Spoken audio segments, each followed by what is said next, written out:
நான் என்னவா அடுத்த வாட்டி இந்த இடத்துக்கு வரணும்னு சொல்லிட்டேன்.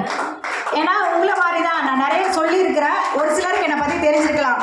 உங்களை மாதிரி மீட்டிங்கே பிடிக்காம, ஏன்னா டிபி வேதசக்தி மேடமும் நானும் ஒரு கார்மெண்ட் கம்பெனியில் ஒன்றா வேலை செஞ்சிட்டு இருந்தோன்றதை சொல்ல விட ஒன்றா அங்கே இருக்கிற குப்பையெல்லாம் கிளறிட்டு இருந்த ஆள் தான் நாங்கள். பட் ஆனால் மேடமை பொறுத்த வரைக்கும் நிறைய முயற்சி பண்ணுவாங்க. ஒரு முயற்சி பண்ணுற லேடி சொல்கிறோம்ல, அயன் லேடி சிங்கப்பெண்ணுன்னு. ஸோ நிறைய முயற்சி பண்ணுவாங்க. மேடம்க்கு கை தட்டலாம்.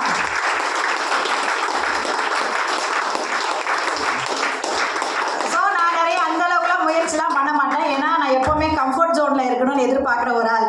இருந்தோமா, ஜாலியாக போனோமா, வந்தோமா, சாப்பிட்டோமா, தூங்கினோமா, ட்ரெஸ் பண்ணோமா, அப்படி இருந்த ஆள். ஸோ அதனால் என்ன அவங்க ஃபஸ்ட்டு டைமுக்கு இந்த பிஸ்னஸ் எடுக்கும் போது கூப்பிடுறாங்க. எனக்கு அந்தளவுக்கு பெரிய இன்ட்ரெஸ்ட்லாம் இல்லை நான் வரல, இதெல்லாம் நமக்கு செட் ஆகாதுன்னு சொல்லிட்டு நான் விட்டுட்டேன். என்னோட கண் முன்னாடியே ஒரு 22,000 சம்பளம் வாங்கின நாங்கள்லாம் என் கண் முன்னாடி வாரம் அவங்க 50,000, 60,000, 1 லட்சம் வரைக்கும் சம்பாதிச்சிட்டு இருக்காங்க.